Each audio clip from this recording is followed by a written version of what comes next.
पिछले भाग में हमने जाना कि किस तरह पटेल जी और बुलंदखिया तीर्थ यात्रा के लिए निकले हैं और बुलंदखिया ने शर्त रखी है कि मैं बीच में आपसे कोई भी सवाल पूछूं, अगर आप उसका उत्तर नहीं दे पाते हैं तो मैं वहां से लौट आऊँगा। यात्रा शुरू होती है। पटेल जी और बुलंदखिया एक नगरी में रुकते हैं। नगरी में खाने पीने का सामान लेने के लिए बुलंदखिया जाता है और वहाँ पर देखता है कि नगरी के द्वार पर बकरा बंधा हुआ है। उसको आते जाते लोग जूता मार रहे हैं। नगरी से लौटने के बाद बुलंदखिया पटेल जी से पूछता है कि नगरी के द्वार पर बकरा बंधा है, उसको आते जाते लोग जूता मार रहे हैं, इसकी क्या वजह है। पटेल जी इसके बाद कहानी सुनाते हैं कि यह नगरी राजा भोज की नगरी है। राजा भोज 14 विद्याओं के घमंड में है।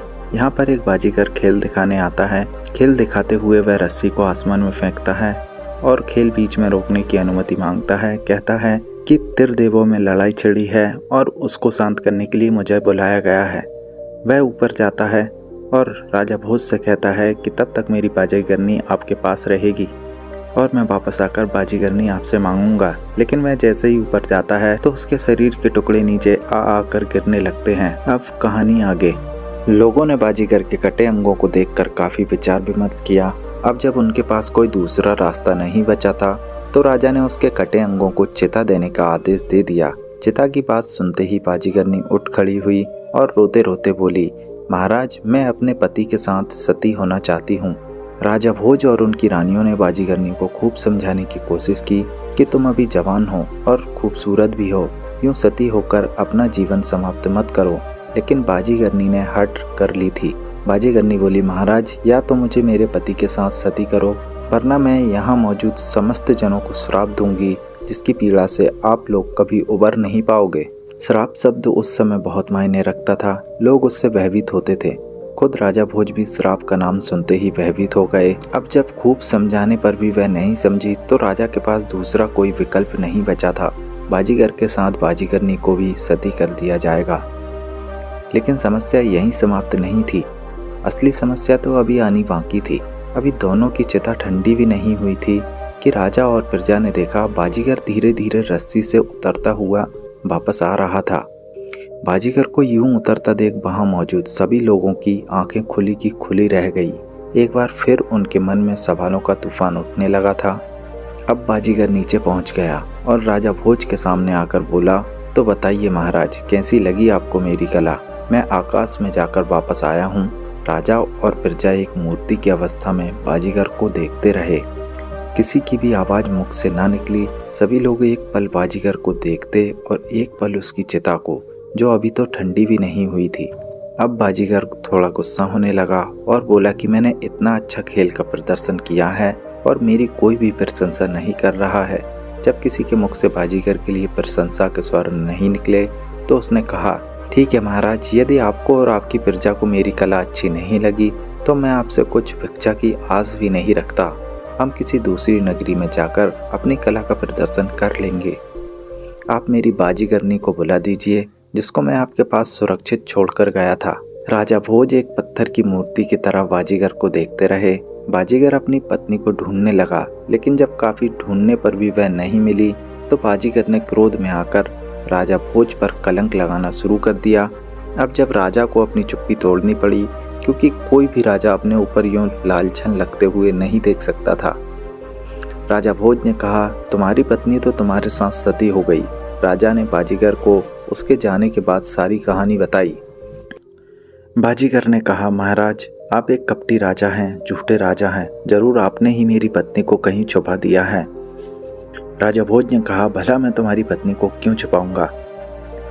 बाजीगर ने कहा, क्योंकि आप मेरी पत्नी को अपनी रानी बनाना चाहते हैं। मेरी बाजीगरनी जैसी सुंदर और रूपमती स्त्री पूरे संसार में नहीं है।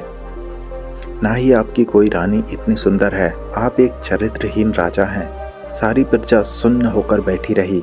राजा भोज ने उसे बार बार समझाने की कोशिश की कि मेरा विश्वास करो, मैंने तुम्हारी पत्नी को कहीं नहीं छुपाया। वह तुम्हारे साथ सती हुई है। अब तुम अचानक आकर अपनी पत्नी मांगोगे तो मैं कहाँ से लाकर दे दूं? बाजीगर ने कहा, मैं नहीं जानता था कि एक 14 विद्याओं के राजा निदान इस कदर झूठ बोल सकते हैं।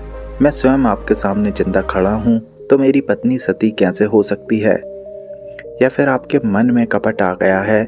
मेरे जाते वक्त आपने मेरी शर्त अनुसार मुझे वचन दिया था कि जब तक मैं नहीं आता आप मेरी पत्नी को सुरक्षित रखेंगे।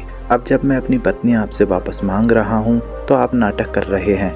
मुझे आपसे कुछ भी भिक्षा या दान नहीं चाहिए, आप केवल मेरी पत्नी मुझे लौटा दीजिए। राजा भोज ने कहा, बाजीगर, तुम्हें जो भी सजा मुझे देनी है तुम दे सकते हो, मैं मरे हुए प्राणी को जिंदा नहीं कर सकता। बाजीगर ने कहा, महाराज, यदि मैंने अपनी पत्नी आपके महल से निकाल दी तब आप क्या करेंगे? राजा भोज ने कहा, यदि तुमने बाजीगरनी मेरे महल से निकाल दी तो यह सारा राजपाट मैं तुम्हारे नाम कर दूंगा, और यदि तुम बाजीगरनी को मेरे महल से नहीं निकाल सके तो तुम क्या करोगे? बाजीगर ने कहा, महाराज, यदि मैं अपनी बाजीगरनी को आपके महल से नहीं निकाल सका तो जितना राजपाट आपका है इससे दुगना आपको दे दूंगा। राजा ने हामी में सर हिलाया। बाजीगर ने महल में प्रवेश करने के लिए अपने कदम बढ़ाए।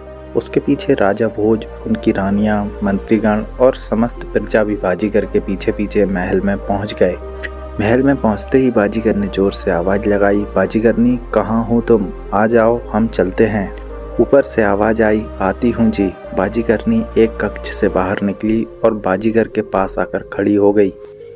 बाजीगरनी को देख राजा भोज और समस्त जन अचंभित हो गए थे। आज मानो सबके लिए एक ऐसा दिन था जहां सबके सामने सवालों का एक पहाड़ खड़ा हो गया था, लेकिन जवाब का एक कण नहीं दिख रहा था। बाजीगर ने कहा, अब बोलिए राजा, क्या सफाई देंगे आप? राजा भोज ने कहा, मैं नहीं जानता यह कैसी लीला रची जा रही है, लेकिन मैं एक सच्चा राजा हूँ जो अपनी शर्त अनुसार यह राजपाट आपको सौंपना चाहता हूँ।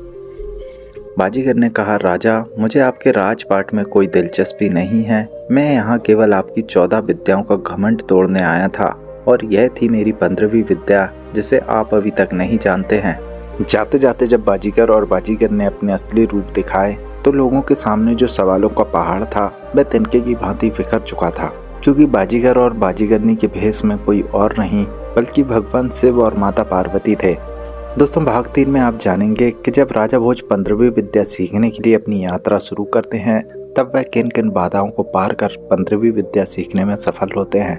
और आपको वीडियो कैसा लगा हमें कमेंट करके अवश्य बताएं, और ऐसे ही वीडियो देखने के लिए चैनल को सब्सक्राइब करें। धन्यवाद।